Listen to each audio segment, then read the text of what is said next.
దేవకి వసుదేవులు బయట ఉంటే ప్రమాదం, పిల్లల్ని దాచేస్తారేమోననే భయంతో వెంటనే ఈ పెద్ద కొడుకులు చంపిన వెంటనే కాళ్ళకి చేతులకి సంకెళ్ళేసి వాళ్ళిద్దరిని చెరసాల్లో పెట్టాడు. అక్కడితో అక్క వాళ్ళ బంధువులందరినీ వీలున్నంత వరకు క్రూరంగా చంపించేశాడు. ఇంతలో తండ్రి ఉగ్రసేనుడు వచ్చి, ఒరే ఇదేం అన్యాయంరా, నువ్వు నా కొడుకుని చెప్పుకోవడానికే సిగ్గుపడుతున్నాను, దేవకీ వసుదేవుల వంటి పుణ్యాత్ముల్ని చెరసాల్లో పెట్టడం అధర్మం, వారి పిల్లవాడిని చంపడం అధర్మం అన్నాడు. దాంతో నువ్వు తండ్రివి కాదు ఎండ్రివి, నువ్వు పో అని చెప్పి అతని కాళ్ళకి చేతులకి సంకెళ్ళేసి తండ్రిని కూడా జైల్లో పెట్టాడు. తానే సింహాసనం మీద కూర్చుని ఇదివరకు యువరాజు గారు మహారాజు అయిపోయాడు. తల్లి ఏమిటి తండ్రి ఏమిటి, రాజ్యకాంక్షతో ఎవరినైనా జైల్లో పెడతారు, ఎవరినైనా చంపేస్తారు. పదవి మీద వ్యామోహం అటువంటిదట రాజనీతిజ్ఞులకి. పాపం అక్కడి నుంచి చెరసాల పారైపోయారు దేవకీ వసుదేవులు. మొదటి కొడుకు బయట పుట్టాడు. ఇక రెండవ కొడుకు, మూడవ కొడుకు, నాలుగవ కొడుకు, ఐదవవాడు, ఆరోవాడు, వరసగా 5గురు కూడా చెరసాల్లో పుట్టారు. అందరినీ పుట్టినవాడిని పుట్టినట్టే ఆ చెరసాల దగ్గర ఒక పెద్ద బండరాయి ఉంది. అక్కడికి తీసుకెళ్ళి 2 కాళ్ళు పుచ్చుకుని గిరగిరా తిప్పి దాని మీద వేసుకొట్టి కత్తితో ముక్కలుగా చేసి చంపేసేవాట. ఇప్పటికి కూడా ఆనాటి చెరసాల మధురా నగరంలో ఉన్నది. మీలో మధుర వెళ్ళి ఉంటే చూసి వచ్చి ఉండొచ్చు, లేదా రేపు పొద్దున మేము భాగవత సప్తాహం అక్కడ చేసుకున్నప్పుడు మధురకి రండి. ఆ సమయంలో ఆ మధురా నగరంలో చూతురు కానీ అద్భుతమైన స్థలం చూసి తీరాలి.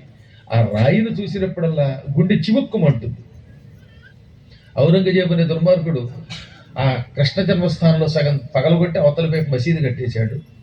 ఆ మిగతా మసీదు కూడా ఇప్పుడు కొద్ది రోజుల్లో మనకి రాబోతున్నది. అయోధ్యలాగే అది కూడా అద్భుతమైన కృష్ణాలయం నిర్మాణం కాబోతున్నది. ఈ విధంగా 6గురు కొడుకులు చచ్చిపోయాక 7వ గర్భంలోకి, దేవకీదేవి యొక్క 7వ గర్భంలోకి ఆదిశేషుడు ప్రవేశించాడు. ఈసారి ఆదిశేషుడు 7 నెలలు కూడా పెరిగాడు. ఇంకా 2 నెలల పైన కాలం గడిస్తే ఆయన పుడతాడనగా విష్ణువు యోగమాయాదేవిని పిలిచాడు. భగవంతుని దగ్గర ఒక మాయ ఉంటుంది. ఆ మాయని వైష్ణవ మాయ, మహామాయ, యోగమాయ, యోగ నిద్ర అని పిలుస్తారు. ఈ మాయ లేకుండా ఆయన అవతరించడు. అమ్మవారి యొక్క ఒక అంశ ఆవిడ, ఆ జగన్మాత యొక్క దివ్య అంశ. ఆ మాయాదేవి శ్రీ మహావిష్ణువు వెన్నంటి ఉంటుంది. ఆవిడ ఉండబట్టే విష్ణుమూర్తి ఎన్నో లీలలు చేయగలుగుతున్నాడు. ఆ యోగమాయని పిలిచి, యోగమాయ, మహామాయ, భూలోకంలో దేవకీ గర్భంలో నా పానుపు ఆదిశేషుడు పెరుగుతున్నాడు. కొద్ది రోజుల్లో పుట్టబోతున్నాడు. అతడు పుట్టగానే చంపడం కోసం ఎదురు చూస్తున్నాడు కంసుడు. కంసుడి చేతిలో అతడు మరణించరాదు. అందులో నువ్వేం చేస్తావు? దేవకీ గర్భంలో ఉన్న పిండాన్ని పెకలించి తీసి నందుడి యొక్క ఇంటి దగ్గర ఉన్న వసుదేవుడి పెద్ద భార్య గర్భంలో పెట్టు. నందుడు వ్రేపల్లిలో ఉన్నాడు. ఆ వ్రేపల్లిలో వసుదేవుడి పెద్ద భార్య ఉన్నది. వసుదేవుడిని దేవకిని కంసుడు చెరసాల్లో పెట్టగానే ఈ వసుదేవుడి పెద్ద భార్య కంగారు పడి నందుడి దగ్గరికి వెళ్ళింది. ఎందుకంటే నందుడు ఆవిడకి వరసకి సోదరుడు అవుతాడు. అందువల్ల రోహిణి వసుదేవస్య భార్యాస్తే నందగోకులే. వసుదేవుడి పెద్ద భార్య రోహిణి ప్రస్తుతం నందగోకులంలో నందుని యొక్క ఆశ్చర్యంలో ఉన్నది. ఇప్పుడు ఈ పిల్లవాడిని ఆవిడ గర్భంలో ప్రవేశపెట్టు. మిగతా 2.5 నెలల కాలం ఆ గర్భంలో పెరిగి అతడు పుడతాడు. అప్పుడు అతడికి గండం ఉండదు. ఆపై దేవకీదేవి 8వ గర్భంలో నేను స్వయంగా ప్రవేశిస్తాను. సరిగ్గా నేను దేవకీ గర్భంలో ప్రవేశించినప్పుడే నువ్వు నందుడి భార్య యశోదా గర్భంలో ప్రవేశించు. నువ్వు అమ్మవారి అక్కడ పుట్టు, నేను ఇక్కడ పుడతాను. పుట్టాక మరిద్దరం ఒకరి స్థానంలో ఒకరు మార్చుకుందాం. నేనేమో 125 ఏళ్ళు ఉంటాను. నువ్వు కంసుడి దగ్గరికి రాగానే అవతారం చాలించి తిరిగి నీ లోకానికి వెళ్ళిపో. ఈ మహోపకారం లోకశ్రేయస్సు కోసం చేసిపెట్టు. ఈ పని చేసి పెట్టిన నిన్ను మానవులు దుర్గా, భద్రకాళి, కుముద, విజయ, వైష్ణవి, చండిక, శారద, నారాయణి, ఈశాన, అంబిక, మాధవి, కన్యక ఇత్యాది నామములతో గుడులు కట్టి 14 పేర్లతో 14 స్థానములలో పూజిస్తారు. వెళ్ళి రమ్మని అమ్మవారిని ఆజ్ఞాపించగానే వెంటనే ఆవిడ భూలోకానికి వచ్చింది. దేవకీ గర్భంలో ఉన్న పిండాన్ని, దాదాపు 7 నెలలు పెరిగిన పిండాన్ని చేత్తో అలా బయటికి తీసి ఏదో ఒక పువ్వు తీసినంత తేలిగ్గా తీసి అక్కడి నుంచి వెళ్ళి రోహిణీ గర్భంలో పెట్టింది. పాపం అందరూ ఏమనుకున్నారు, 7 నెలలు పెరిగిన గర్భం పోయింది, గర్భస్రావం అయిపోయింది. సాధారణంగా ఏ 2వ నెలలోనో 3వ నెలలోనో గర్భస్రావం అవుతుంది తప్ప 7వ నెలలో అవదు కదా, అయినా అయ్యింది, ఏం కర్మయోగమో అని బాధపడ్డారు కొందరు. కొంతమంది అనుకున్నారు గర్భస్రావం అవడమే మంచిది, నిజంగా పిల్లాడు పుట్టిన ఆ దుర్మార్గుడు చంపేస్తాడు కంసుడి చేతిలో చావడం కంటే ఆ కుర్రాడు పోవడమే మంచిదని కొందరు అనుకున్నారు చాలీతో. ఒక్క కంసుడు మాత్రం సంతోషించాడు. పుట్టాక చంపాలనుకున్నాను, పుట్టకుండా 7వ నెలలోనే పోయాడు. అమ్మాయ ఒక్క హత్యాపాపైనా తగ్గింది అనుకున్నాడు వాడు.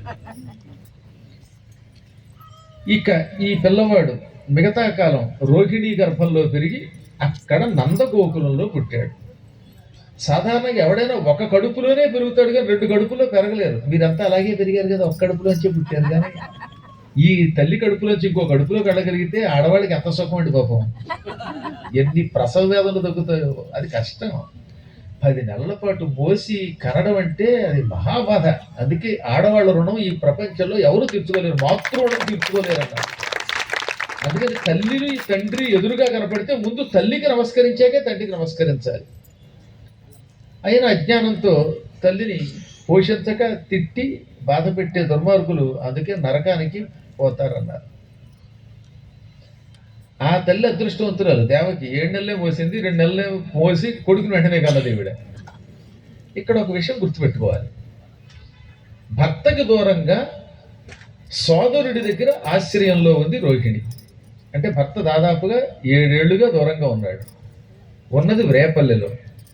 హఠాత్తుగా ఇంత గర్భం వచ్చింది, 2 నెలల్లో పిల్లని కన్నది. ఇది ప్రజలకు ఎవరికైనా అనుమానం రావద్దా? కానీ యోగమాయ యొక్క ప్రభావంతో ఎవరికి అనుమానం రాలేదు కదా, ఇదంతా అమ్మవారి అనుగ్రహం అని భావించారు, అని గౌరవించారు. వాళ్ళకి అర్థమైందిట 2 నెలలలో పిల్లవాడు ఇంత పొట్టలోకి రావడం ఏమిటి, పుట్టడం ఏమిటి, ఇది పూర్తిగా భగవతి యొక్క అనుగ్రహం అనుకున్నారు. తెల్లని రంగుతో ఆదిశేషుడు రోహిణి కొడుకుగా పుట్టాడు. రోహిణి కొడుకు గనక రౌహిణేయుడు అన్నారు.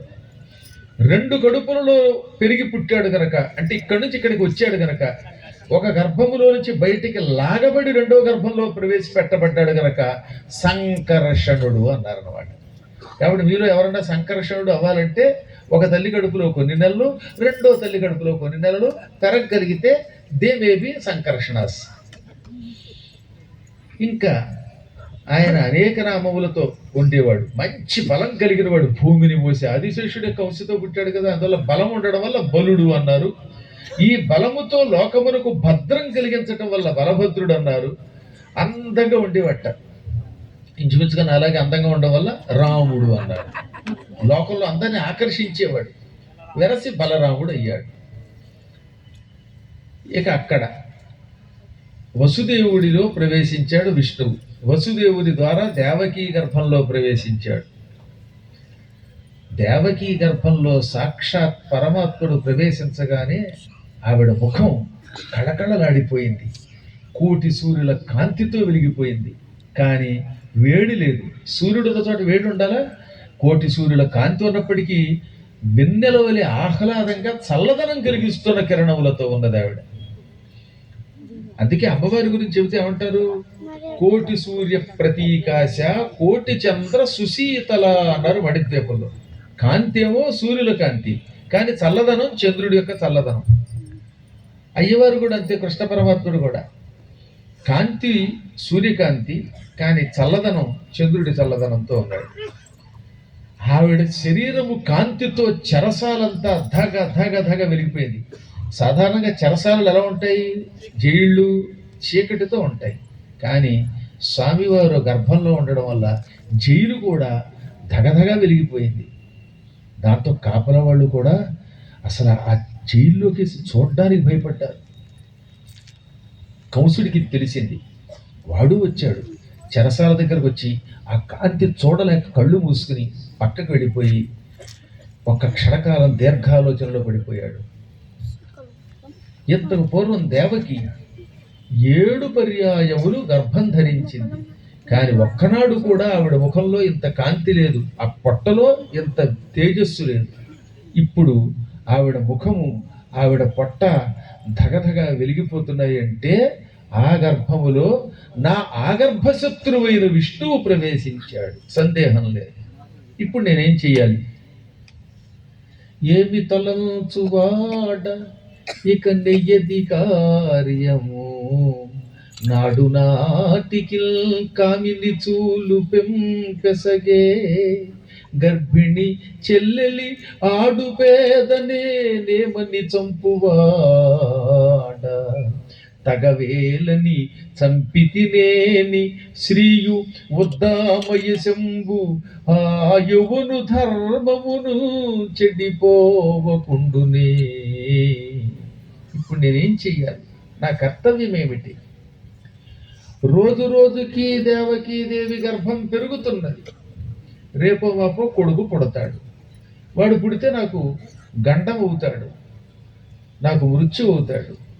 కాబట్టి ఇప్పుడు నేనేం చెయ్యాలి?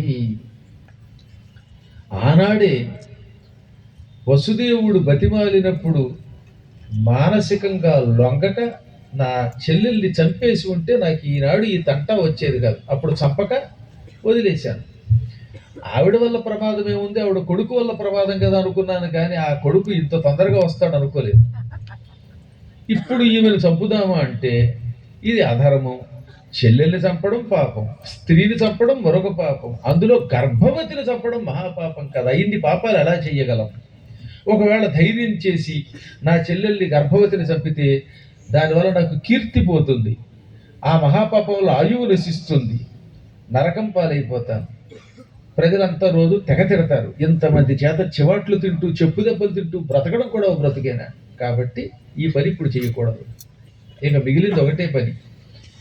దేవకీదేవికి పుత్రుడు పుట్టగానే వాడిని పురిటింటిలోనే చంపి పగ చల్లార్చుకొని నాయువుని కాపాడుకోవాలి.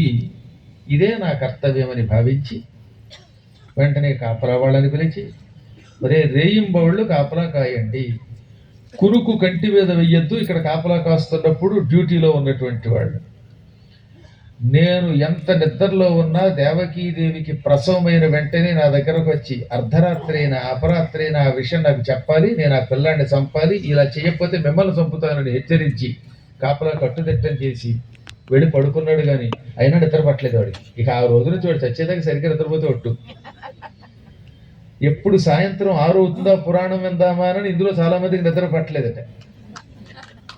మా భక్తులు కొంతమంది చెప్తున్నారు, గురువు గారి దగ్గరికి వచ్చేటటువంటి విద్యానిధి శిష్యులు, గుడి బడి శిష్యులు ఏమని చెప్పారంటే, గురువు గారు ఎప్పుడు సాయంత్రం అవుతుందా 6 to 8 పురాణం విందామా అనే ఆలోచనతో మాకు నిద్ర పట్టలేదన్నారు. మహాత్ములు అలా అనుకుంటారు. వాడు పాపాత్ముడు అవడం వల్ల కృష్ణుడు పుడతాడు చంపుతాడేమో అనే భయంతో వాడికి నిద్ర పట్టలేదు. మీరు కూడా ఇక్కడ ఈ సప్తాహ సమయంలో పురాణం వినడమే కాకుండా ఉత్తప్పుడు కూడా గురువుగారు నిరంతరంగా ప్రవచనం చేస్తూనే ఉన్నారు కదా. అందులో ఈ మధ్యన 2020వ సంవత్సరం నుంచి ఇప్పటి వరకు ఒక్కరోజు కూడా రెస్ట్ లేకుండా పురాణం చెబుతూనే ఉన్నాం. అది వినాలనుకుంటే నా ఛానల్ ఒకటి ఉన్నది, ఒకటి శ్రీ ప్రణవపీఠం ఛానల్, యూట్యూబ్ ఛానల్. ఒకసారి ఫోన్లో కొట్టండి, శ్రీ ప్రణవపీఠం అంటే వచ్చేస్తుంది. అందులో నా ఫోటో కనబడుతుంది. అదేమో ప్రధానంగా విద్యానిధి కోసం ఒక అపూర్వమైన కార్యక్రమానికి జగదీష్ గారు వాడుతున్నారు. అందులో ఎంతో మందికి ఉద్యోగానికి ట్రైనింగ్ ఇస్తున్నారు. భగవద్గీత, భాగవతం, సంస్కృతం, వేదములు అన్నీ నేర్పిస్తున్నారు ఉచితంగా ఆన్లైన్లో. కాబట్టి శ్రీ ప్రణవపీఠం విద్యానిధి కోసం దాన్ని సబ్స్క్రైబ్ చేసుకోండి. రెండవది, ఈ పురాణాలు లైవ్ ఇవ్వడానికేమో బ్రహ్మశ్రీ వద్దిపర్తి పద్మాకర్ అని ఉంటుంది, అది కొడితే ఆ ఛానల్లో వస్తుంది. అది సిగ్నల్ కనపడుతుంది కదా అక్కడ, సబ్స్క్రైబ్ ఓ నొక్కు నొక్కండి, వేళ్ళున్నాయిగా అలా నొక్కితే చాలు, సబ్స్క్రైబ్ చేసుకున్నట్టే. అప్పుడు ఆ పురాణములు ఎక్కడున్నా వినగలుగుతారు. ఇప్పుడు రేపు లంక ఎడుతున్నాం, అక్కడ దొరుకుతాయి, అవన్నీ మీరు చూడొచ్చు. ఆ తర్వాత మళ్ళీ అపూర్వమైనటువంటి ప్రణవపేట వార్షికోత్సవాలు, కాశీలో చేసే కార్యక్రమాలు, అమరకంటకంలో రేపు 21వ తారీఖు నుంచి పద్మపురాణం చెబుతాం, ఇది నర్మదా తీరంలో. అవన్నీ మీరు ఇంట్లో కూర్చొని వినొచ్చు, కానీ ఖర్చు లేకుండా. ఫోన్ ఎలాగో కానీ ఖర్చు లేకుండా కాదు, కొనుక్కున్నారుగా. గురువు గారి దగ్గర ఉన్నా లేకపోయినా మీ దగ్గర 75,000 ఫోన్లు, 80,000 ఫోన్లు చక్కగా కొనుక్కున్నారు కదా, ఆ ఫోన్లో ఇంట్లో కూర్చుని వినొస్తున్నవాడు గోవిందా. కాబట్టి అప్పుడప్పుడు వాటి సబ్స్క్రైబ్ చేసుకోవాలి. ఏమీ లేకుండా పురాణం విని గురోహ ప్రవర్ధతం అంటే ఆ సబ్స్క్రైబర్స్ పెరగకపోతే ప్రవర్ధతం ఎక్కడ కుదురుతుంది? కాబట్టి మిలియన్ల కొద్ది సబ్స్క్రైబర్లు వచ్చినప్పుడు బలం గురోహ ప్రవర్ధతం అనేటటువంటి మీ స్లోగన్ అప్పుడు సార్థకం అవుతుంది. ఫుడీ బడి టీం చాలా బాగా నడుపుతారు. అలాగే శ్రీ విద్యానిధిలో కూడా మీరు చేరితే 2 రకాలుగా సేవ చేసిన వాళ్ళు అవుతారు. ఇటు సాహిత్య సేవ, ఇటు ఆలయ సేవ అన్నీ చేసిన వాళ్ళు అవుతారు. గోవింద.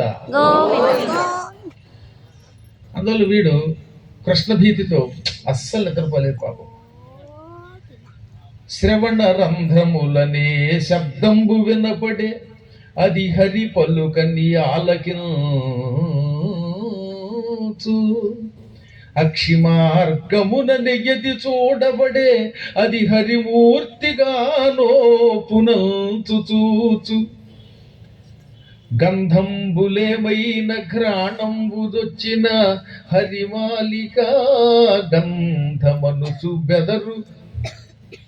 తిరుగుచో దేహంబు తృణమైన సోకిన హరికరాఘాతమో అనుచుగదరు.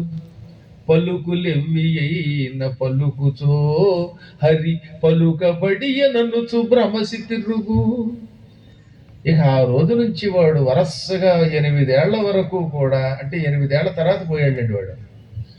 అప్పటి వరకు వాడి పరిస్థితి ఎలా ఉంది? ఎవరన్నా మాట్లాడుకుంటున్నారు దూరంగా, ఆ మాట్లాడుతున్న మాటలు చెవిలో పడగానే వెంటనే, ఒరే ఇక్కడ ఎక్కడో కృష్ణుడు ఉన్నాడు రా, కృష్ణుడే మాట్లాడాడు, ఇప్పుడు విన్న మాటలు కృష్ణుడి మాటలు అనేవాట. ఎవరి గురించి మాట్లాడినా కృష్ణుడు అక్కడ ఉన్నాడని, కృష్ణుడు మాట్లాడాడని భ్రమపడి కంగారు పడేవాడు. కృష్ణుడి కోసం వెతికాడు, అక్కడ కృష్ణుడు లేడు. వాడికి తృష్ణ మిగిలింది తప్ప. ఇంకా కంటికి ఎవరు కనపడుతున్నా, దూరంగా ఎవరో నడిచి వస్తున్నప్పుడు కంటికి కనపడతారుగా, కనపడగానే ఆ వస్తున్నది కృష్ణుడు, అయ్యో కృష్ణుడు అని కత్తి పుచ్చుకుని దగ్గరికి వెళ్ళాక తీరా చూస్తే వచ్చినవాడు కృష్ణుడు కాదు, వాళ్ళు ఆవిడ. కావిడి పెట్టి వాడు బాధిందిట. చీటికి పడికి కృష్ణ కృష్ణ అంటావా, జాగ్రత్త, టేక్ కేర్. అది ఎంతవాడైనా భార్య దగ్గర లోకిపోతాట అని నేను లేదు, భాగవతంలో చెప్పారు.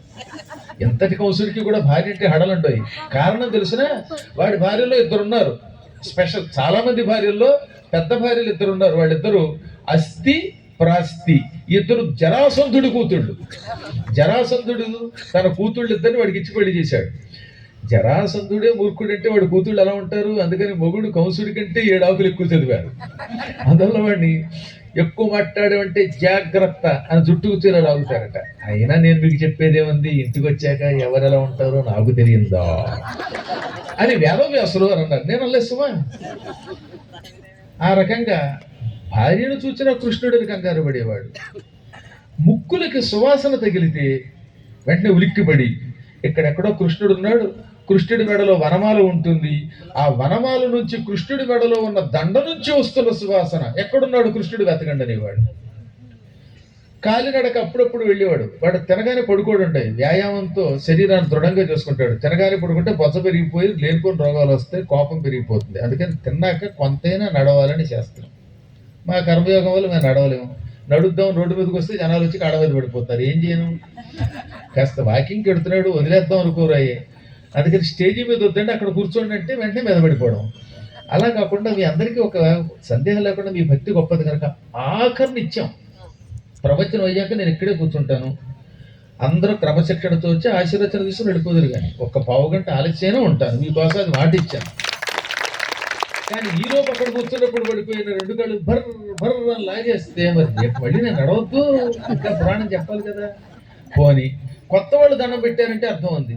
ఇందులో కొంతమంది అనేక ప్రాంతాల నుంచి వచ్చిన పాత వాళ్ళు ఉన్నారు. వాళ్ళు రోజు దండం పెడుతున్నా వాళ్ళకంటే ముందు వీళ్ళు పోటీ పడిపోతారు. కాబట్టి వీళ్ళు పోటీ పడకూడదు.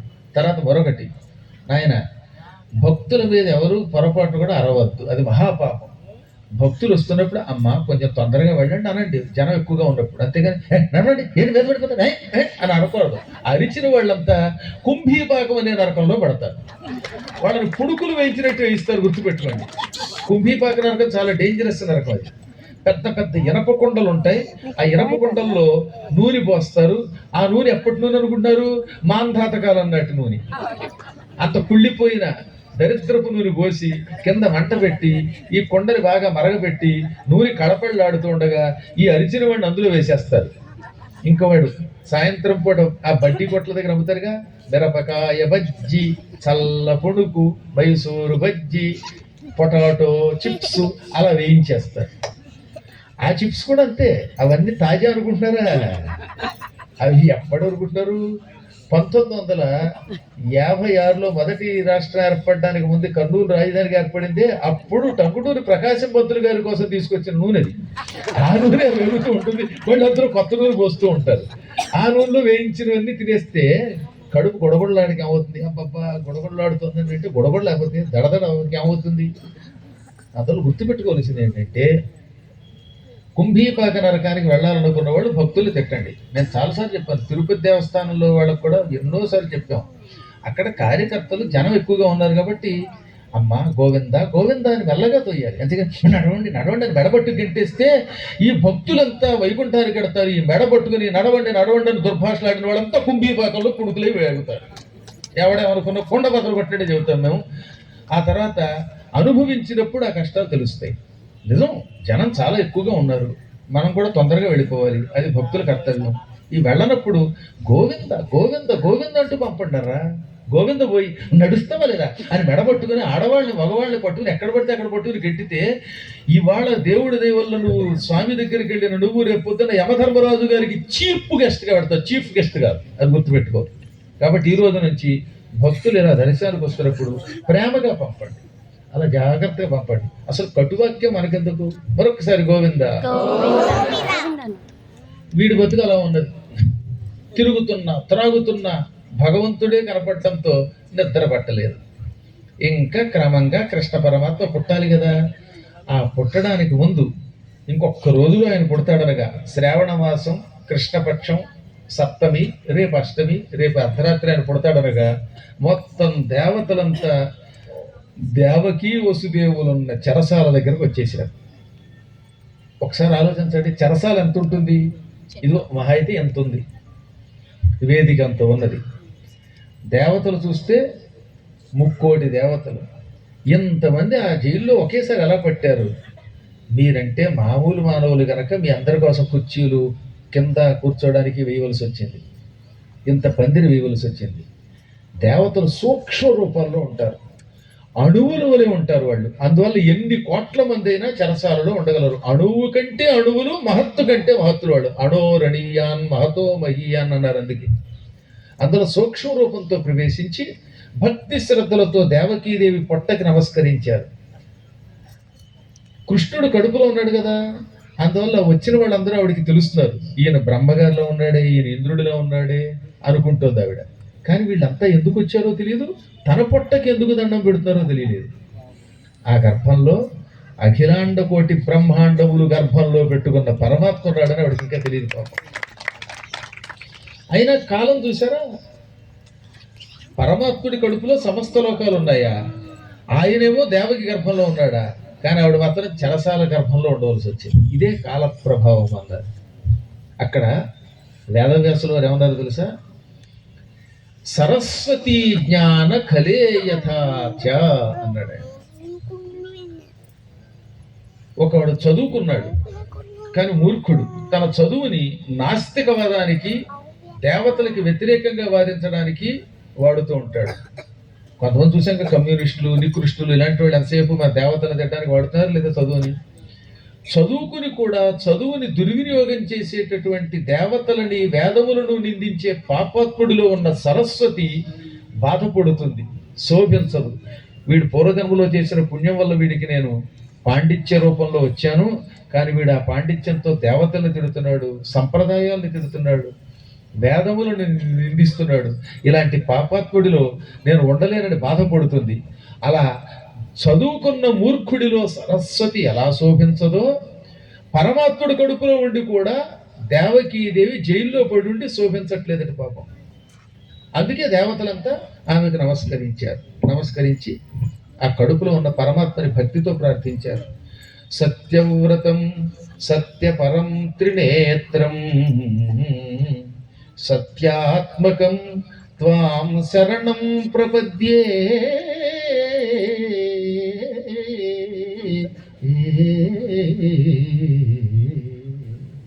ప్రభు, సత్యం వ్రతం కలిగిన నీకు నమస్కారం అంటే సత్యం పలుకుతాను అనే వ్రతం అయింది. అలా సత్యం వ్రతం పట్టిన వారికి కనపడతాడు ఆయన.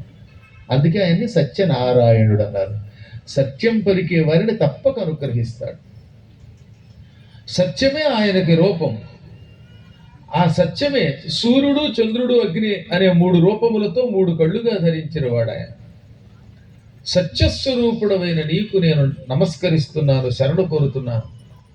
నీ మాయ వల్ల పురుషులు, స్త్రీలు నిన్ను సేవించక సంసారంలో పడి, ధన సంపాదనలో పడి, అజ్ఞానంలో పడి తమను తాము మర్చిపోతున్నారు. ప్రభు, మాకు ఆ మాయ తొలగించి నిన్ను సేవించే భాగ్యం ప్రసాదించు. నీకు అసలు పుట్టుక లేదు, అయినా ఇప్పుడు పుట్టబోతున్నావు. అది చాలా చిత్రంగా ఉన్నది.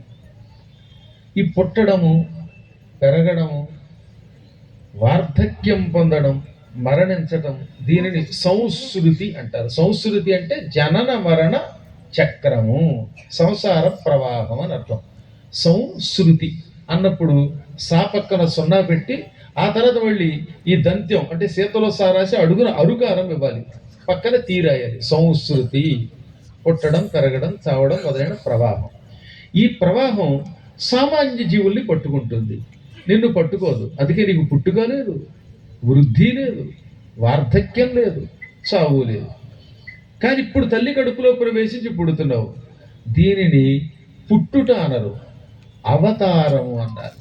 సామాన్య మానవుడిది పుట్టుక. అక్కడ వాడికి స్వేచ్ఛ లేదు. ఇప్పుడు మనం కావాలని పుట్టలేదు, కావాలని శరీరం విడిచిపెట్టలేము. మనం ఉండాలన్నా ఉండలేం, వద్దన్నా మృత్యువు రాక తప్పదు. కాబట్టి మనకి జనన మరణాదులలో స్వేచ్ఛ లేదు. నేను ఇక్కడే ఉండిపోవాలనుకుంటే ఉండలేడు, అసలు ఉండకుండా వెళ్ళిపోదాం అనుకున్నా వెళ్ళలేడు. అందువల్ల దీనిని భవము అన్నారు. అదే పరమాత్మది అవతారం. అవతారం అంటే స్వేచ్ఛ ఉన్నది, తనంత తాను దిగి రావడం ఉన్నది. అందువల్ల ఆయన ఎప్పుడు కావాలంటే అప్పుడు వస్తాడు, వద్దంటే వెళ్ళిపోతాడు. ఇప్పుడు మళ్ళీ కృష్ణ రూపంతో వచ్చి కనపడతాడు, వద్దంటే అదృశ్యం అయిపోతాడు. లేని రామావతారం మళ్ళీ ఇప్పుడు ఇవాళ లేదు మన కళ్ళ ముందు. అవునా, త్రేతాయుగంలో పుట్టిన రామావతారం మళ్ళీ రాగలుగుతుంది, మళ్ళీ అదృశ్యం అయిపోతుంది. అందుకని అది అవతారమూర్తి అన్నారు. అలాంటి స్వేచ్ఛగా పుట్టగలిగే ఏకైక పరబ్రహ్మవి నీకు నమస్కారము. అటువంటి నీకు నమస్కారం.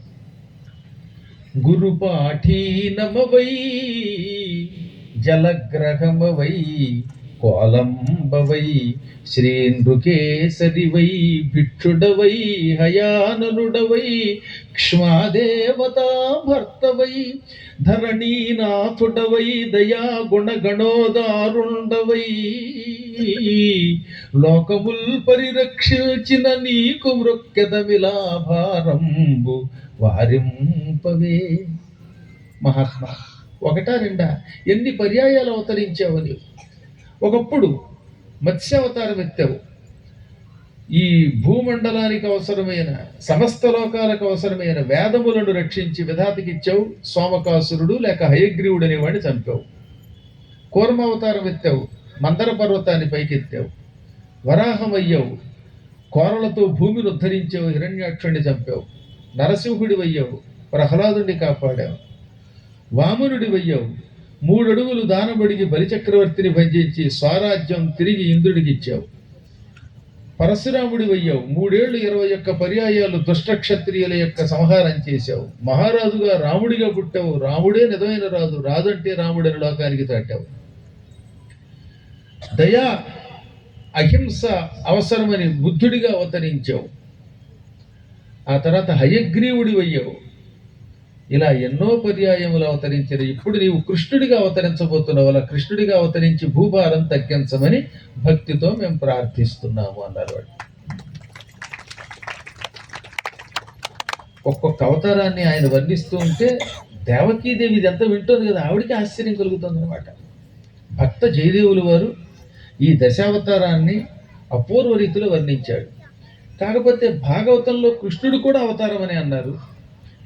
ఈ జయదేవుడు లాంటి వాళ్ళు ఏమన్నారంటే కృష్ణుడు డైరెక్ట్గా భగవంతుడే కదా. ఏతేచాంశ కళా పుంస కృష్ణస్తు భగవాను స్వయం. 22 అవతారాలు విష్ణు ఎత్తాడు, అందులో 21 అవతారాలు అంశావతారాలు. కృష్ణుడు పూర్తిగా భగవంతుడు, భగవంతుని అవతారం. అందుకని కృష్ణుడిని దశావతారాల్లో చేర్చకుండా రామో రామస్య రామస్య బుద్ధ కల్కిరేవచ అన్నాడు ఆయన. పరశురాముడు, రాముడు, బలరాముడు, బుద్ధుడు, కల్కి వేళనే చేర్చాడు తప్ప కృష్ణుడిని డైరెక్ట్గా పరమాత్మ అన్నాడు ఆయన. చాలా అద్భుతంగా ఆ రోజుల్లో నేటికి 1100 సంవత్సరాల క్రితం మహావైభవంగా రాశాడు ఆయన. ప్రళయ పయోధి జలే, ప్రళయ పయోధి జలే ధృతవానసి వేదం విహిత వహిత్ర చరిత్రమఖేదం కేశవా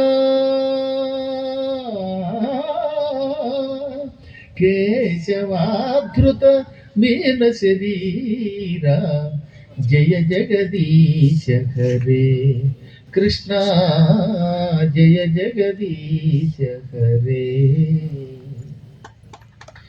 क्षितिरति विपुलतरे तव तिष्ठति पृष्ठे धरणि धरणकिणा चक्रगरिष्ठे केशवाधृत कच्छपरूप जय जगदीश हरे जय जगदीश हरे. वसति दशन शिखरे धरणी तव लग्न शशिनि कलंक कलेव निमग्न केशवाधृत सूकर रूप जय जगदीश हरे जय जगदीश हरे. तव कर कमलवरे नखमद्भुत शृंगं दलित हिरण्यकशिपु तनुभृंगं केशवाधृत नरहरि रूप जय जगदीश हरे जय जगदीश हरे. चलयसि विक्रमणे बलिमद्भुत वामन पदनख नीरजनित जन पावन केशवाधृत वामन रूप जय जगदीश हरे जय जगदीश हरे. क्षत्रिय रुधिरमये जगदपगत पापं स्नपयसि पयसि शमित भवतापं केशवाधृत भृगुपति रूप जय जगदीश हरे जय जगदीश हरे. व्यतरसि दिक्षुरणे दिक्पति कमनीयं दशमुखमौलिबलिं रमणीयं केशवाधृत रामशरीरा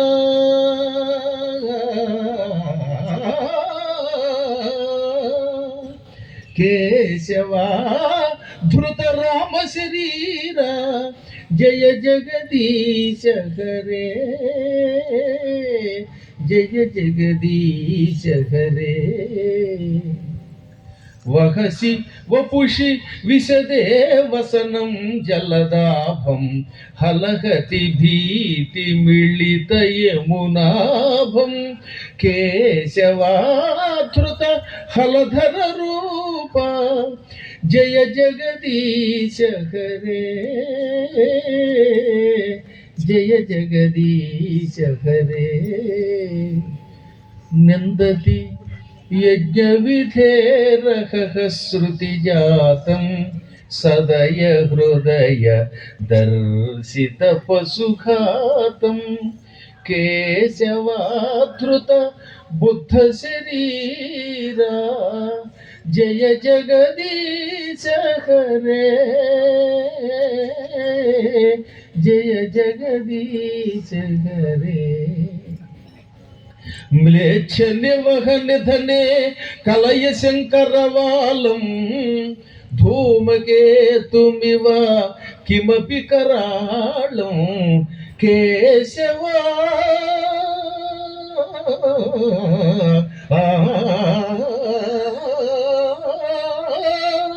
केशवाधृत कल्कि शरीरा జయ జగదీశ హరే, జయ జగదీశ హరే. ఒక్కొక్క అవతారాన్ని ఆయన కళ్ళ ముందు కట్టాడు. అందులో మరి ముఖ్యంగా ఏ అవతారమైనా అంత అద్భుతంగా వర్ణించినా అన్నిటి గురించి చెప్పాలంటే ఒక ఏడాది పడుతుంది కనుక, ఉన్నది సప్తాహకాలమే కనుక ఆఖరి దాని గురించి చెప్పుకుందాం. భూమండలాన్ని ఆక్రమించుకున్న కొంతమంది పచ్చి దొరకలు ఉన్నారు, మ్లేచ్చులు. గుడులు గోపురములు పడగొట్టి ఇష్టం వచ్చినట్టుగా అసత్యాన్ని హింసని ప్రేరేపించిన వాళ్ళందరినీ వధించి పూర్వ సనాతన ధర్మాన్ని మళ్ళీ భూలోకంలో వ్యాప్తి చేయడానికి వాంచి పొదులైన వంకరగా ఉన్న తోకచుక్క లాంటి కత్తిని ధరించి తెల్లని గుర్రం ఎక్కి వాళ్ళని సమూలంగా నాశనం చేసి మళ్ళీ ధర్మం సత్యం నిలబెట్టే కల్కి స్వరూప నీకు జయము కలుగుగాక అన్నాడు. అద్భుతంగా కల్కి శరీరాన్ని వర్ణించాడు ఆయన. అలా దశావతారాలతో ఉన్న ఈయన ఇప్పుడు కృష్ణుడిగా అవతరించబోతున్నాడు. అలా కృష్ణుడిగా అవతరించు. తల్లి కడుపులో ఉన్న చాలు, ఇప్పటికే 9 నెలలు నిండిపోయాయి, ఇంకా తృప్తి కలగట్లేదా? తొందరగా బయటకు వచ్చి ఈ ముక్కడి మొక్కని ఉక్కడగించి దుష్ట శిక్షణ చేసి ధర్మ సంస్థాపన చెయ్యి, కృష్ణ బయటికి రా అని ప్రార్థించారు. ముద్దుగా అడిగారు.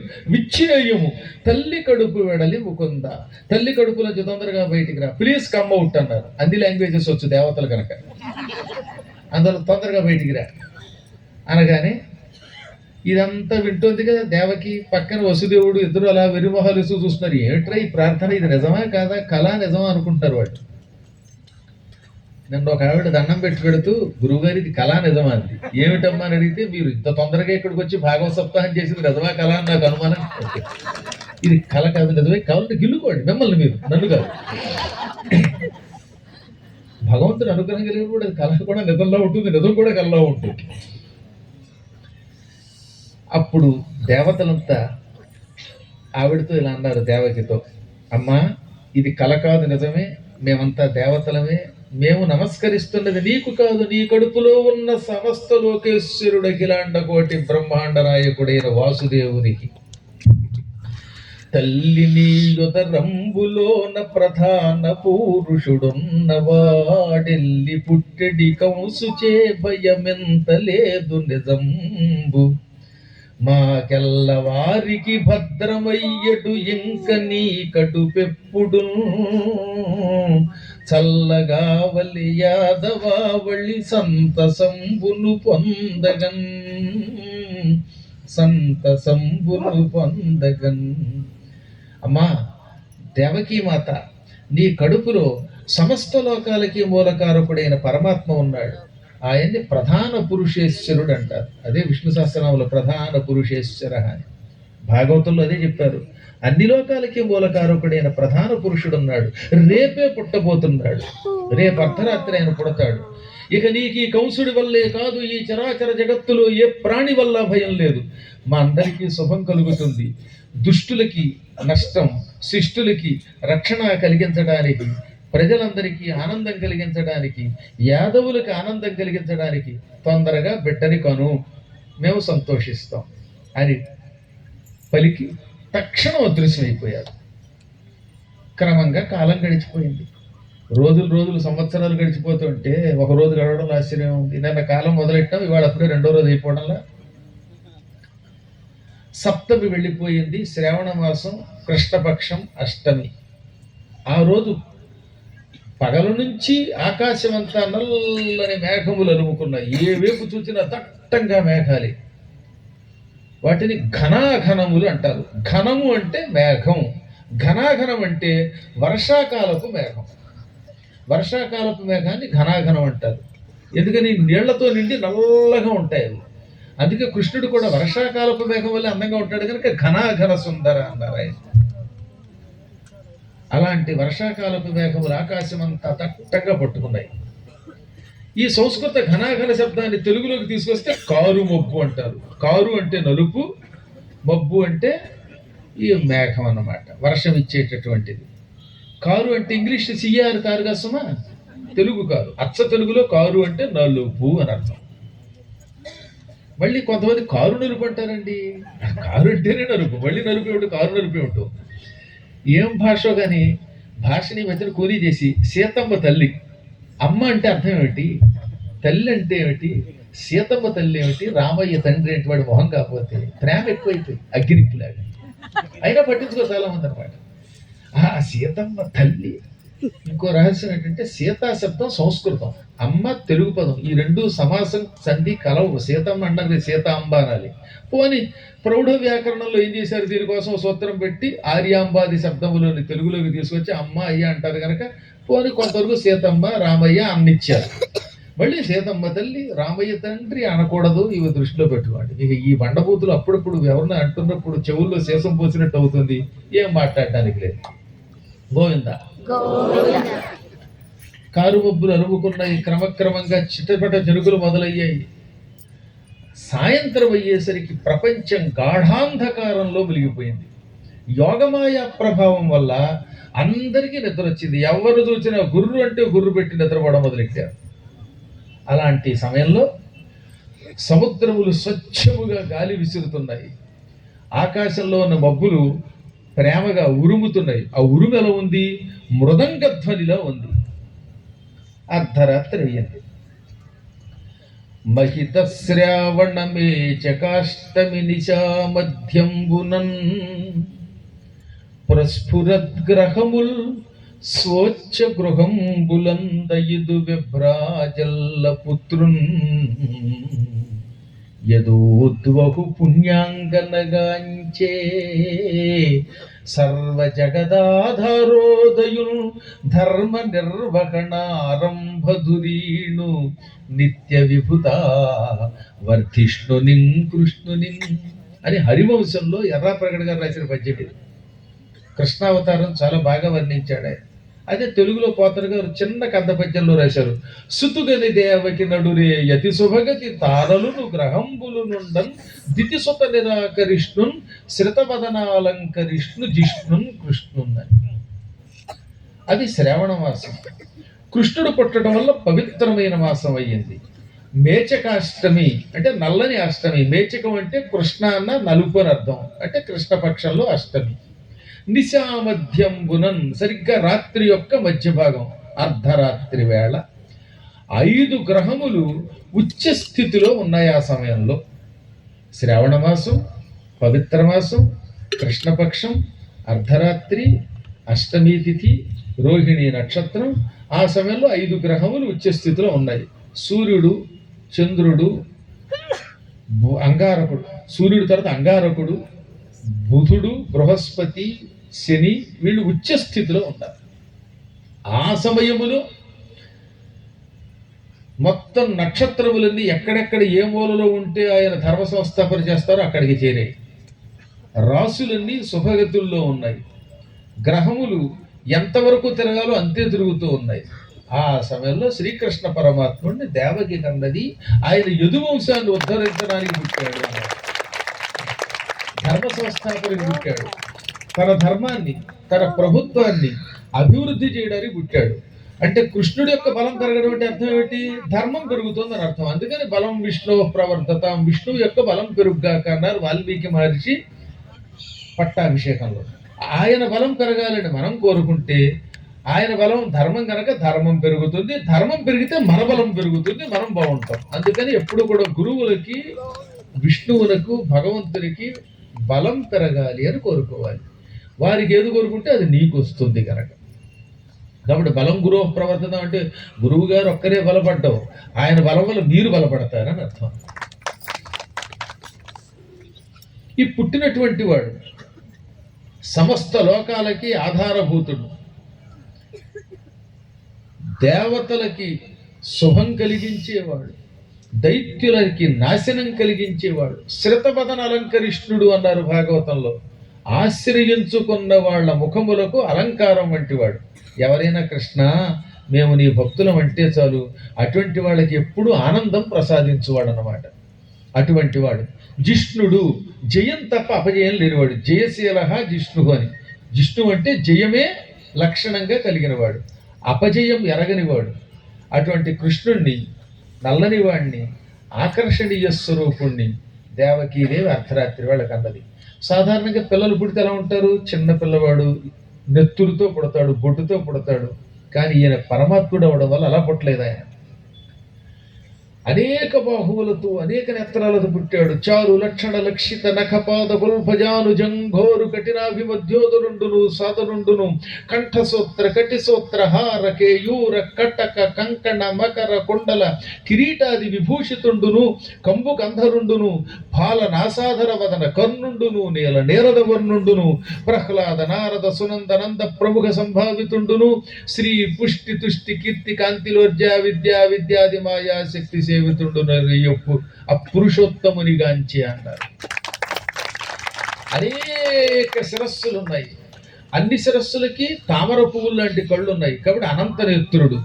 అనేక బాహువులతో అనేక పాదాలతో ఉన్నాడు. చేతులకి కంకణాలు భుజకీర్తులు ఉన్నాయి. మెడలో కౌస్తుభమణి ఉన్నది. శ్రీవత్స లాంఛనం ఉన్నది. ఎడం వైపున వక్షస్థలం మీద లక్ష్మి ఉన్నది. పాదాలన్నిటికీ గజ్జెలు ఉన్నాయి. ఆ గజ్జెలకి ఎంతంత బొవ్వలు ఉన్నాయి. ఆయన కదిలితే ఈ గజ్జెలు కూడా గణగణ శబ్దం చేస్తున్నాయి. ఆయన బొడ్డులో ఉన్న తామర పువ్వులు చంటి బిడ్డల బ్రహ్మగారు కనపడుతున్నాడు. ఇంకా ఆయన పక్కన ప్రహ్లాదుడు, నారదుడు, సనకుడు, సనందరుడు, సనత్సుజాతుడు, పుణ్యశీలుడు, సుశీలుడు ఇలాంటి వాళ్ళంతా చేరి ఓం నమో నారాయణాయ అని స్తుతిస్తున్నారు. ఆ స్తోత్రాలు అందుకుంటున్నాడు. శ్రీ పుష్టి తుష్టి కీర్తి కాంతి ఇలా ఊర్జ విద్య అవిద్య అనే 9 మహాశక్తులు స్త్రీ రూపాల్లో ఆయన సేవిస్తున్నాయి. ఎంత విశ్వరూపంతో కోటి సూర్యుల కాంతితో కనపడుతున్న ఆయన అంతలోనే మళ్ళీ 4 చేతులు కలిగిన వాడు అయిపోయాడు. జలధర దేహు ఆజాను చతుర్బాహు సరసీరుహాక్షు విశాల వక్షు చారు గదా శంఖ చక్ర పద్మ విలాసు కంఠ కౌస్తుభమణి కాంతి భాసు ఉరుకుండల ప్రభాయుత కుంతలలాటు వైడూర్యమణి గణవర కిరీటు శ్రీకర పీత కౌశేయవాసు బాలు పూర్ణేందు రుచిజాలు భక్తలోకపాలు సుగుణాల వాళ్ళు కృపా విశాలు చూచి తిలకిల్చి పులకిల్చి చోద్యమంది ఉబ్బి చెలరేగి వసుదేవుడుత్సహించే. స్వామివారు అంతలోనే నీలమేఘఛాయ శరీరంతో నల్లని మేఘం వంటి ఆకారంతో కనబడ్డాడు. 4 చేతులు ధరించాడు. ఆ 4 చేతులు మోకాళ్ళకి తగులుతున్నాయి. ఆజాను చతుర్బాహుడు. 4 చేతులు ఆయన ధరించడం కష్టం కాదు, కానీ అవి మోకాళ్ళకి వేళ్లాడుతున్నాయి. జానువు అంటే మోకాలు. ఈ చేతులు మోకాళ్ళకి తగిలితే వాళ్ళని ఆజానుబాహులు అంటారు. ఎప్పుడు కూర్చున్నప్పుడు కాదు. కూర్చున్నప్పుడు అందరి చేతులు మోకాళ్ళకి తగులుతాయి. నిలబడినప్పుడు ఇప్పుడు వద్దు లేవద్దు, పురాణం అయిపోయాక లేచి నిలబడి మీ చేతులు మోకాళ్ళకి తగిలితే నా దగ్గరికి రండి. వాళ్ళు ఆజానుబాహులు అంటే. అలాంటి ఆజాను చతుర్బాహుడు. తామర పువ్వుల్లో ఉన్నాయి కళ్ళు. ఇక వక్షస్థలం నున్నగా అందంగా ఉంది. చెవులకి మొసలి ఆకారంలో ఉన్న కుండలాలు ఉన్నాయి. మకర కుండలాలు అంటారు వాటి. వజ్ర వైడూర్యములు తాపడము చెయ్యబడినటువంటి కిరీటం ధరించి ఉన్నాడు. సంపంగి పువ్వులో ఉంది ముక్కు. కౌస్తుభమణి వెలిగిపోతున్నది వక్షస్థలం మీద. శ్రీవత్స లాంఛనాంచితుడు. పసుపు పచ్చని బట్ట కట్టుకున్నాడు. ఆ పరమాత్ముడికి ఒత్తుగా కిందకి జుట్టు వేళ్లాడుతుంది, గిరజాల జుట్టు. ఈ గిరజాల జుట్టు వెనకలా మెలికలు తిరిగి ఉంది. దానికి పైనేమో కిరీటం కనపడుతున్నది. అటువంటి వాడు ప్రస్తుతం బాలుడి రూపంలో ఉన్నాడు. పూర్ణ చంద్రబింబంలాగా ఆయన ముఖం ధగధగ వెలిగిపోతున్నది. భక్తులను పరిపాలించే పరమాత్మ, కరుణాస్వరూపుడు. అటువంటి కొడుకును చూడటంతో పులకించిపోయాడు. ఎగిరి గంతులేశాడు. ఆనందంతో పరవశించిపోయాడు. చూచాడు అన్నారు కదా, మళ్ళీ తిలకించాడు అన్నారు. అంటే ఏమిటి? ఎలాంటి కొడుకు పుట్టాడు అని గుడ్లప్పగించి చూశాడు అనమాట. అలా చూసి మళ్ళీ పరిశీలించి చూసి ఆనందంతో ఎగిరి గంతులేశాడు. ఏమంటే అటువంటి కొడుకు పుడితే అలా సైలెంట్గా ఎలా ఉంటాడు? గంభీరంగా బిగుసుకుపోయి కూర్చోలేడు కదా, అందుకని ఎగిరి నృత్యం చేశాడు. డ్యాన్స్ చేయొచ్చు అన్నారు. పిల్లలు పుట్టినప్పుడు ఎగిరి గంతులు వేయాలి. అలా ఎగిరి గంతులేసినవాడు ఒక గొప్ప వ్యక్తి కింద లెక్క. కృష్ణ పరమాత్ముడు కనపడగానే ఆనందంతో చెలరేగాడు. ఎప్పుడైనా మనకి సంతానం కలిగితే ఈ సంతానానికి ఆయువు ఆరోగ్యం పెరగాలంటే పిల్లలు పుట్టగానే తండ్రి స్నానం చెయ్యాలి అని ఒక కఠోర శాస్త్రం ఉన్నది. స్నాయీత చైలవాన్ ప్రాజ్ఞ అని.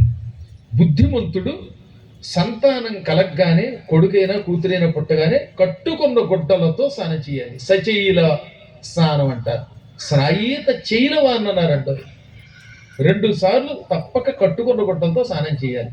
1 సంతానం కలిగిన వెంటనే, 2 కటభూమి ఉపేత్యచ శ్మశానానికి వెళ్ళి ఇంటికి రాగానే కూడా కట్టుగుడ్డలతో స్నానం చెయ్యాలి. లాల్చి ఉన్న కింద పంచె ఉన్న ప్యాంటు షర్టుతో ఉన్న ఆ గుడ్డలు వెప్పకుండా వాటితో స్నానం చేయాలి. మళ్ళీ కొంతమందికి ధర్మ సందేహం, ఏమండి మీరు కట్టుగుడ్డలతో స్నానం చేయమన్నారు, కొడుకు పుట్టగానే నా జేబులో 500 కట్ట ఉంది, కట్ట సంగతి ఏమిటి? కట్ట అక్కడ పెట్టు, ఏం పర్వాలేదు, నేనేం పట్టుబా. కట్టు గుడ్డలు అన్నారు కానీ కట్టలు అన్నారు కదా. క్రెడిట్ కార్డు, సెల్ ఫోన్తో స్నానం వల్ల, సెల్ ఫోన్ స్నానం కురియత్తల్లా. కాబట్టి ఈ కార్డులు, పాస్పోర్ట్లు ఇవన్నీ తీసి పక్కన పెట్టాలి. ఎందుకు చెప్తారంటే పాస్పోర్ట్తో స్నానం చేస్తాడు ఒకటి, ఇచ్చాడు. అమెరికా నుంచి వచ్చాట, పాస్పోర్ట్ ఇక జేబులో ఉంది. ఆయన ఎవరో పద్మాకర్ గారు చెప్పారట, కట్టుగుడ్డలతో స్నానం చేయాలి, పాస్పోర్ట్తో స్నానం చేస్తాడు ఎవడన్నా. పైగా ఆ స్నానం చేసిన డాక్టర్ గారు, పైగా ఎంత డాక్టర్ అయినా చేదస్తాం, కొంచెం జాగ్రత్త ఉండాలి. ఇలా అన్నారు కాదు కానీ గుడ్డలు మాత్రమే. ఇంకా శరీరానికి కొన్ని వాచీలు, ఈ క్రెడిట్ కార్డులు, పాస్పోర్ట్లు, 500 కట్టలు పక్కన పెట్టండి. అవన్నీ పక్కన నమ్మి, నాగొట్టి వాడిని నమ్మి వాడి చేతిలో పెట్టండి. వాడేం పట్టుకెడితే ఇక నీ కర్మ, అదే నీరు. కేవలం వస్త్రములతో అలా స్నానం చేయాలి. ఇప్పుడు ఈయన పరిస్థితి ఏమిటి? జైల్లో ఉన్నాడు. ఎలా స్నానం చేస్తాడు పాపం? స్నానము చేయగరామిని ఆనందరసాబ్ధిమగ్రుడై. మనస్సుంటే మార్గం ఉంటుంది. నేను చెరసాలలో ఉన్నాను, పుత్రోదయం అయ్యింది, స్నానం చేయడానికి ఇప్పుడు నీళ్లు లేవు, కాబట్టి ఆనందం నాకు కళ్ళల్లో నుంచి రసరూపంలో వస్తుంది. ఆనంద బాష్పాలు కారుతున్నాయి. ఈ ఆనంద బాష్పములే స్నానం అని నెత్తిపై చల్లుకున్నాడు. ఆనంద రసంలో మునిగిపోయాడు. ఇదే స్నానం. ఏమీ లేకపోతే ఆ కన్నీళ్ళే, ఆనంద బాష్పాలే చల్లుకోవడమే. ఆనందంలోనే మునిగిపోయి ఇదే స్నానం అనుకున్నాడు. ఇది ధర్మ సూక్ష్మం. ఇక పిల్లలు పుట్టగానే ఏదైనా దానం వెంటనే చేయాలి. అందులో గోదానం తప్పక చేయాలని శాస్త్రం. ఇప్పుడు నేను జైల్లో ఉన్నాను, దానం ఎలా చేయగలను అనుకున్నాడు. వెంటనే విప్రులకు ధేనువులం 10,000 మానసమున ధారవోసి బది ఇచ్చుటకు 10,000 ఆవులను తన మనస్సులోనే బ్రాహ్మణులకు దానం చేశాడు.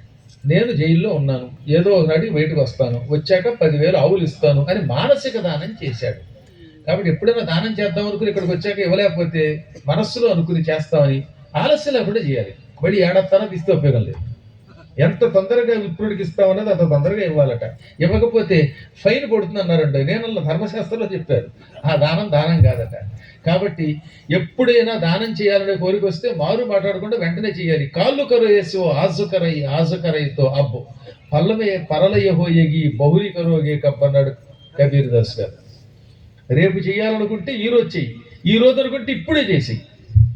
క్షణంలో ఏం జరుగుతుందో ఎవరికీ తెలియదు. అందుకని ఈయన మనస్సులో ధారపోసి జైల్లోంచి బయటకు వచ్చాక 10,000 ఇస్తాననుకున్నవాడు, ఏది కృష్ణుడు కంసుడిని చంపాక చెరసాల్లోంచి బయటకు వచ్చాక 10 లక్షలు ఇచ్చాడు. ఏకంగా అంత దానం చేశాడు ఆయన. ఇప్పుడు కృష్ణుడిని భక్తితో ప్రార్థించి, కృష్ణ నువ్వు సమస్తలోకేశ్వరుడివి, నేను సామాన్యుడిని, కుమారుడిగా కన్నానంటే ఆశ్చర్యంగా ఉంది. ఇది నిజమో కాదో తెలియటం లేదు. నువ్వు కరుణాస్వరూపుడి కనుక నాకు కుమారుడిగా పుట్టావు, ఇంకెంతకంటే ఆనందమే ఉన్నది. సంసారం ఒక సముద్రం దాటాలంటే అంత తేలిక కాదు. సముద్రం దాటాలంటే పెద్ద ఓడ కావాలి. ఆ ఓడ మధ్యలో మునిగిపోతే టైటానిక్ మునిగినట్టుగా వీడు పూర్తిగా మునిగిపోతాడు. సముద్రం దాటడమే కష్టం అనుకుంటే సంసారం అనే సముద్రం దాటడం మరింత కష్టం. కానీ నీ మీద భక్తి కలిగి కృష్ణ కృష్ణ అని నీ నామస్మరణం చేసిన వాడు సంసార సముద్రాన్ని ఎలాగా గోవత్స పదమివా అన్నాడు. భవాబ్ది గోవత్స పదం అన్నాడు. అనగా ఆవు దూడ నేల మీద అడుగు పెట్టిందిట. ఒక ఆవును తీసుకురండి, నేల మీద నడవమనండి, అప్పుడు ఆ నేలలో ఆవు యొక్క గిట్ట గుచ్చుకుంటే గొయ్యి ఏర్పడుతుందిగా, ఆ గోతులో నీళ్లు పోయండి. ఆ గోతులో నీళ్లు దాటం కష్టమా? ఆవు దూడ అడుగు ఇంకా చిన్నది. ఆవు దూడ అడుగులో నీరు దాటడం ఎంత తేలికో కృష్ణనామస్మరణం చేసుకుంటే సంసారం అనే సముద్రం అంత తేలిక దాటం అని పరిపరి విధాలుగా ప్రార్థిస్తూ ఉండగా ఇప్పుడు మెల్లగా దేవకి కూడా కళ్ళు విప్పింది. నళినలోచన నీవు నిక్కము నాకు పుట్టెదవంచు ఈ కల్లుడు కంసుడు పెద్ద కాలము కారయంట నడల్చే దుర్మలిన చిత్తుని నాజ్ఞ చేయుము మమ్ము కావు మనాథులల్ నులుసులేక పలిల్చె నోచిన నోములెల్లను నీవయ్యై నోచిన నోములెల్లను నీవయ్యై. పద్మాక్ష కృష్ణ, నువ్వు నా కడుపులో పడతావని, 8వ గర్భంలో కృష్ణనామంతో పుడతావని, అవతరిస్తావని తెలుసుకున్న ఈ దుర్మార్గుడు కంసుడు చాలా కాలంగా మమ్మల్ని ఈ చెరసాల్లో పెట్టాడు, హింసిస్తున్నాడు, మా పిల్లలందరినీ చంపేశాడు. వాడి నుంచి నిన్ను రక్షించే శక్తి మాకు లేదు. మమ్మల్ని మేమే కాపాడుకోలేని మేము నిన్నే కాపాడుతాం. అందువల్ల నిన్ను నువ్వు కాపాడుకో, నీ భక్తులమైన మమ్మల్ని కాపాడు. నేను ఏ జన్మలోనో నోములు నోచి ఉంటాను, వ్రతాలు చేసి ఉంటాను. ఆ నోముల పంటగా పరమాత్ముడివైన నువ్వు నాకు కొడుగ్గా పుట్టావు. ఆ దుర్మార్గుడిని శిక్షించు, మమ్మల్ని రక్షించు, మా రక్షణ భారం నీది అన్నది. అప్పుడు స్వామివారు మేఘ గంభీర స్వరంతో ఆవిడతో ఇలా అన్నాడు, అమ్మా మీ పూర్వ రహస్యం చెబుతున్నాను విను. స్వయంభువ మనువు, మనువుల్లో మొదటివాడు. మనువులు 14 మంది, అందులో మొదటివాడు స్వయంభువు, రెండోవాడు స్వారోచిషుడు, మూడోవాడు ఉత్తముడు, 4వవాడు తామసుడు, 5వవాడు రైవతుడు, 6వవాడు చాక్షుషుడు, 7వవాడు వైవస్వత మనువు. అందుకే వైవస్వత మన్వంతరే రోజు సంకల్పంలో చెబుతున్నాం. ఈ తర్వాత ఈ 7వ మనువు వెళ్ళిపోయాక సూర్య సావర్ణి, దక్ష సావర్ణి, మేరు సావర్ణి, బ్రహ్మ సావర్ణి, రుద్ర సావర్ణి, రౌచ్యుడు, బౌచ్యుడు అనే మనువులు రాబోతున్నారు. వీళ్ళే రొటేట్ అవుతారు, మళ్ళీ మళ్ళీ 14 మంది తిరుగుతూ ఉంటారు. ఆ పదవుల్లో మనం కూడా చేరచ్చు, మనువులు అవ్వచ్చు ఎవరైనా. ఇప్పుడు ఉదాహరణకి అమ్మవారిని చండీ మంత్రంతో పూజించి సురధుడనే రాజు ఇప్పుడు సూర్య సావర్ణి మనువు అవుతున్నాడు. సూర్యుడికి ఛాయాదేవికి కొడుగ్గా పుట్టినవాడు స్వారోచిష మనువు కాలంలో సురధుడనే రాజు. కానీ ఆయన అమ్మవారి పూజ చేయటం వల్ల, చండీదేవి యొక్క అనుగ్రహం ఉండడం వల్ల ఏకంగా సూర్యపుత్రుడై రేపు బలిచక్రవర్తి ఇంద్రుడవుతున్నప్పుడు ఆయన మనువు అవుతున్నాడు. కాబట్టి మనం కూడా ఆ మనువు పదవుల్లోకి వెళ్ళొచ్చు. అవి పదవుల పేర్లు స్వయంభువు, స్వరోచిషుడు మొదలైనవి. అందులో మొదటి మనువు స్వయంభువ మనువు ఉన్నాడే, ఆ మనువు కాలంలో సుతపుడు అని ఒక ప్రజాపతి ఉండేవాడు. ఇతని భార్య పేరు పృశ్ని.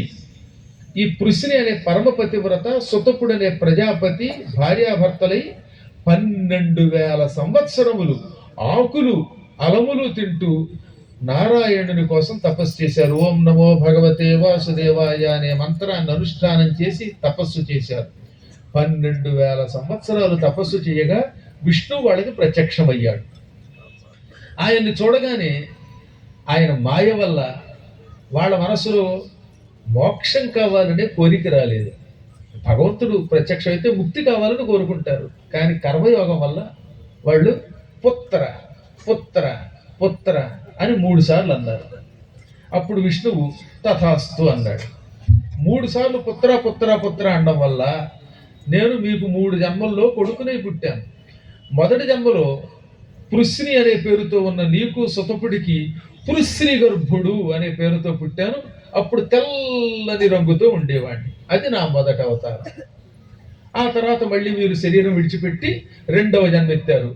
అదితియు కశ్యపుడనగా విదితుల రఘు మీకు కురుచవేషంబున నేనుదయించి వామనుడన్న త్రిదశేంద్రానుదుడనై ద్వితీయ భవమునన్.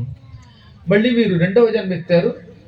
అప్పుడు 2వ జన్మలో దేవకీదేవి అదితి అనే పేరుతో పుట్టింది. మొదటి జన్మలో పృశ్ని, 2వ జన్మలో అదితి. ఈ సుతపుడు కశ్యప ప్రజాపతిగా పుట్టాడు. మళ్ళీ మీ ఇద్దరు దంపతులు అయ్యారు. అప్పుడు మీకు నేను ఇచ్చిన మాట ప్రకారంగా వామన అవతారం ఎత్తాను, పొట్టివాడిగా పుట్టాను. ఈ రెండవ జన్మలో ఎర్రని రంగుతో అరుణవర్ణంతో పుట్టాను. అరుణవర్ణంతో పుట్టి లోకానికి అరుణోదయం చూపించాను.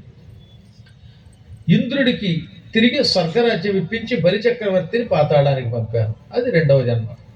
ఇప్పుడు మూడవ భవమున తప్పక మీకిరువురపును తనయుడనైతిల్ చెప్పితి పూర్వము మీ అందెప్పటికి లేదు జన్మ మిటపై నాకు. ఇప్పుడు మళ్ళీ మీరు మూడవసారి జన్మించారు.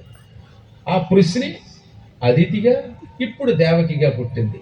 సుతపుడు కశ్యపుడిగా, ఇప్పుడు మూడవ జన్మలో వసుదేవుడిగా పుట్టాడు. ఈ మూడవ జన్మలో కూడా మీకు ఒకప్పుడు ఇచ్చిన వరం నిలబెట్టుకోవడం కోసం కుమారుడిగా పుట్టాను.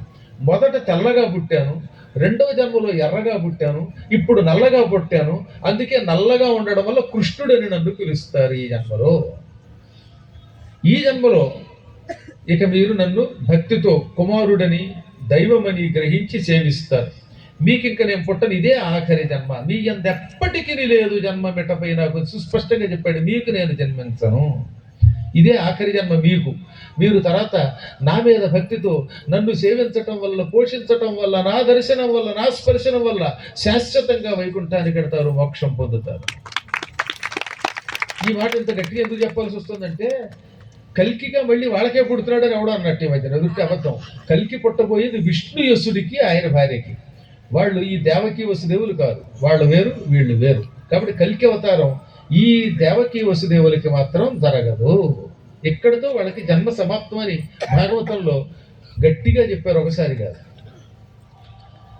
ఇక ఈ జన్మలో మీరు నన్ను పదే పదే సేవించండి.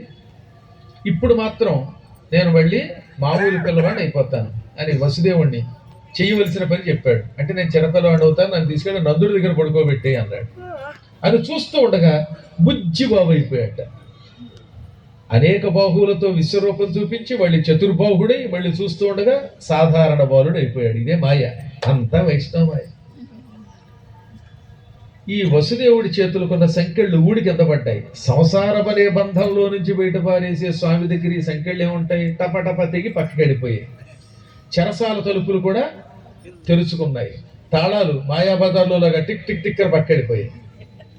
కాపల వాళ్ళు గుర్రు పెట్టిన తర్వాత గుర్రో గుర్రో మధ్యాహ్నం భోజనం చేసి పడుకుంటారు, రాత్రి పడుకుంటారు. అన్నం తినగానే మంచం ఎక్కేస్తారండి. ఎలా ఎక్కుతారు వీళ్ళ దుంపలు తెగ, వాళ్ళు నిద్ర చూస్తారు, నీరు చూస్తుంది. ఒక్కోసారి నాకేమో 12 అయినా నిద్ర పట్టదు, 3కి వెలుగు వస్తుంది. రాత్రిళ్ళు వ్యాసాలు రాయాలి. కొంతమందిని చూసినప్పుడు అనమాట, ఏ జన్మలో ఏం చేసి పుట్టారు, వాళ్ళ అదృష్టం ఏమిటి అని మా చెడ్డ ఈర్ష్య వస్తుంది అని వ్యాసులు వారు అన్నారు. నేను నిద్ర పట్టని వాడికి నిద్ర పెట్టేవాడు చూస్తే బయలుపడిపోతున్నాడు. అలా తిని తిరగాలి, చక్కగా మంచం మీద పడుకుని ఇక కాలు మీద కాలు వేసుకుని రిటైర్ అయిపోయి పెన్షన్ పుచ్చుకుంటూ పడుకుని సుఖంగా నిద్రపోతుంటే అప్పుడప్పుడు నాకు కూడా అనిపిస్తుంది, నా కర్మ ఏమిటో 365 రోజులు నిద్ర లేకుండా తిరిగి ప్రాణం చెబుతున్నారు. సరదాగా అంటున్నారు. కానీ ఆ నిద్రపోయిన వాడికి ఎన్నో జన్మలు వస్తాయి. ఈయనకి ఇదే ఆఖరి జన్మ, మళ్ళీ పునర్జన్మ. నిరంతరం భగవన్నామస్మరణ చేస్తూ ఆయన కోసం జీవితాన్ని గడిపితే ఇన్ని భాగవత సప్తాహాలు చేశాక ఇంకా పునర్జన్మ వస్తుంది అనుకున్నాడంటే వాడు అజ్ఞాని అన్నమాట. భాగవత సప్తాహమును దీక్షతో ఒకసారి చేస్తేనే మహాఫలితం. అంటే నిరంతరాయంగా భాగవతం సప్తాహం దీక్షతో చెయ్యటమే ఊపిరిగా పెట్టుకున్న వాడికి ఈ జన్మలోనే ముక్తి లభించి తీరుతుంది. ఇప్పుడు ఈ కుర్రవాడిని ఇలా 2 చేతులతో తీసుకుని ఇలా వక్షస్థలం దగ్గర పెట్టుకున్నాడు వసుదేవుడు. గంపలో పువ్వులు, ఆ గంపలో కుర్రాన్ని పెట్టుకుని తీసుకెళ్ళడం, ఇవి సినిమా కథలు, అవి నమ్మకండి. చెరసాల్లో గంప ఎందుకు వచ్చింది, వాడు గంప తగ్గడానికి. 2 చేతులతో పిల్లవాడిని ఇలా వక్షస్థలం మీద పెట్టుకున్నాడు అని రాశారు భాగవతంలో. ఆ తర్వాత చెరసాల నుంచి బయటకు వచ్చాడు. గాఢంగా నిద్రపోతున్న వాళ్ళ మధ్యలోంచి, కాపల వాళ్ళ మధ్యలోంచి బయటకు వచ్చాడు. చెరసాల తలుపులు అలా తెరుచుకోగానే ఆదిశేషుడు 1000 పడగలు గొడుగ్గా పెట్టాడండి.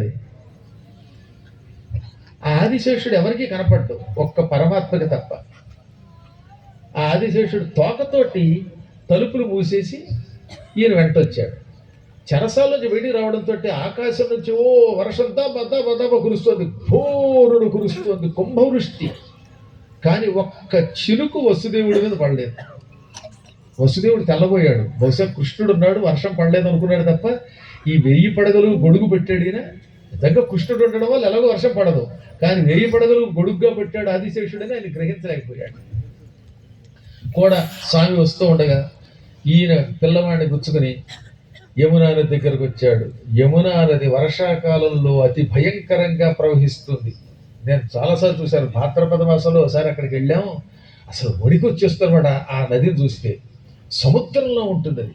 తుంగభద్రకే మొన్న ఎప్పుడు వరద వచ్చేది అంతా ఒలిగిపోయిందిట. వరదలు వచ్చినప్పుడు నదులు ఎలా ఉంటాయి? అలాంటి వర్షాకాలంలో వరదతో ఉన్న యమునా నది దగ్గరకు వచ్చి నా దగ్గర కృష్ణుడు ఉన్నాడనే ధైర్యంతో యమునలో అడుగు పెట్టాడు ఆయన. యమునలో ఆ సమయంలో అడుగు పెట్టడం అంటే ఆత్మహత్యతో సమానం కదా. అయినా భగవంతుడు చేతిలో ఉండడం వల్ల ధైర్యంగా ఆ నదిలో అడుగు పెడుతుంటే నది అలా రెండుగా చీలిపోయి మధ్యలో సిమెంట్ రోడ్ వేసినట్టుగా దారి ఏర్పడిపోయింది. అటు నది అంటే ఇటు నీళ్ళు ఇటు ఉన్నాయట, మధ్యలో ఖాళీ చక్కగా. నా కోసం తివాచీ వేసినట్టు ఉంది. గురువు గారి కోసం ఆకుపచ్చ తివాచీ వేశారు రమ్మని, కానీ ఇటు వస్తేనేమో రాకుండా కాళ్ళు పట్టుకు లాగేసి పడగొట్టేస్తున్నారు. ఇటు రావాల్సి వచ్చింది రహస్యంగా. తివాచీ వేస్ట్ అయిపోయింది. ఏం చేస్తాం? చూశారా భక్తులారా, మీ భక్తి వల్ల తివాచీ మీద రాకుండా చేశారు గురువు గారిని. గురువు గారికి లేదు తివాచీ, కేవలం ఆ గోచి నుంచి వచ్చాం. ఈ పేచి భక్తులు కలిగించకుండా రేపటి నుంచి కొంచెం మీద పడకుండా ఉంటే ఆఖరి మీ అందరికీ దర్శనం గ్యారంటీగా ఇస్తే ఇప్పుడు అయ్యాక ఉంటానని చెప్పాను కదా మీకు. గోవింద గోవింద. ఆ విధంగా అవతలకి వెళ్ళి ఆ సమయంలో సరిగ్గా కృష్ణుడు పుట్టినప్పుడే యశోదాదేవికి అమ్మవారు యోగమాయాదేవి కూతురుగా పుట్టింది. ఆ యోగమాయ ప్రభావంలో యశోద, నందుడు అక్కడ వాళ్ళు కూడా నిద్రపోతున్నారు. ఇందాక చెప్పిన వాళ్ళలాగా గాఢంగా నిద్రపోతున్నారు. కాబట్టి ఈ యశోదకి తనకు కొడుకు పుట్టాడో కూతురు పుట్టిందో తెలియదు. ఈ కృష్ణుని అక్కడ పడుకోబెట్టి ఆ యశోద కన్నా యోగమాయాదేవిని చేత్తో పుచ్చుకొని మళ్ళీ ఏమి ఎరగనట్టుగా యమునా నది దగ్గరకు వచ్చాడు. వనజాక్షుని తెచ్చుటయును తన సుత కొనిపోవుటయును తానెరుగక మూగిన నిద్ర చొక్కియుండెను వనజాక్షి యశోదరే వసుధాధీశ. కృష్ణుణ్ణి తేవడం, తన పక్కలో పడుకోబెట్టడం, తాను కన్న తన ఆడబిడ్డని పట్టుకుపోవటం, ఇవేమీ యశోదకి తెలియకుండా అయిపోయాయి. కారణం యోగమాయ వల్ల వచ్చిన గాఢ నిద్ర. ఆ నిద్రలో పట్టడం వల్ల పాప ఆవిడకి ఏం తెలియదు. ఈసారి అమ్మవారు ఉందిగా చేతిలో. ఇందాక కృష్ణుడు ఉండడం వల్ల యమున దారిచ్చింది, ఇప్పుడు అమ్మవారు ఉండడం వల్ల మళ్ళీ రెండుగా చీలి దారిచ్చింది. యమున యువతలకు వచ్చాడు, చెరసాల్లో ప్రవేశించాడు. చెరసాల్లో ప్రవేశించడంతో తలుపులన్నీ మూసుకుపోయాయి. ఆదిశేషుడు అదృశ్యం అయిపోయాడు. తలుపుల తాళాలు టిక్కు టిక్కున మళ్ళీ పడిపోయాయి. యథాప్రకారంగా అంతా మాయాబజార్ ఏర్పడిపోయింది. ఇంకప్పటిదాకా ఉన్న పిల్ల ఇంక వెళ్ళిపోవాలి, అవతారం సాధించాలి. అందుకని కేరమని ఏడవడం మొదలెట్టింది. ఈ ఏడుపు వినడంతో కాపలా వాళ్ళు ఉలిక్కిపడి లేచారు. రే మనం నిద్రపోయావురా, నిద్రపోయిన విషయం కౌన్సిలింగ్ తెలిస్తే ఉరిశిక్ష వేస్తాడు, కాబట్టి గప్చుప్ చెప్పద్దు అంటే కొంతమంది మౌనవ్రతంలో కాదు. ఈ మౌనవ్రతం అన్నాడా వాడితో చాలా డేంజర్. రోజు కంటే ఎక్కువ ఉపవాసం ఉండి 50 గారెలు తిందిటో కాబట్టి. అలాగా మౌనవ్రతం అన్నవాడు 365 రోజులకి సరిపడా ఒకేసారి మాట్లాడేస్తారు. అలా కాకుండా వాళ్ళంతా గప్చుప్ మాట్లాడద్దు అని నిశ్శబ్దంగా ఉండి ముందు తలుపుల తాళాలు చూస్తున్నారు. వేసిన తాళాలు వేసినట్టున్నాయి. లోపల యశోద దేవకి వసుదేవులు ఉన్నారు. అమ్మయ్య అనుకుని పరుగున కౌసుడి దగ్గరికి వెళ్ళారు. తక్కిన విశేష ఘట్టాలు, పోతనా సంహార ఘట్టం, ఇటువంటి కృష్ణలతో రేపు 3వ రోజు కార్యక్రమంలో కూడా కరెక్ట్గా టైం అంటే టైం 6 గంటలకే మనం కలుసుకుందాం. మీరు లేవకుండా కూర్చుంటే ఆయన అనౌన్స్మెంట్ అవగానే, హారతి అవగానే క్రమశిక్షణతో ఇటు వచ్చి దర్శనం చేసుకుని వెళ్ళిపోదురుగాక. ఏం భజన చేస్తుంటారు ఒక మాట మరి భగవన్నామం మర్చిపోయాం. శ్రీకృష్ణ శ్రీకృష్ణ శ్రీకృష్ణ శ్రీకృష్ణ అనవోయి అదే మధుర మంత్రమోయి. శ్రీకృష్ణ అదే మధుర మంత్రమోయి. శ్రీకృష్ణ శ్రీకృష్ణ శ్రీకృష్ణ అనవోయి అదే మధుర మంత్రమోయి.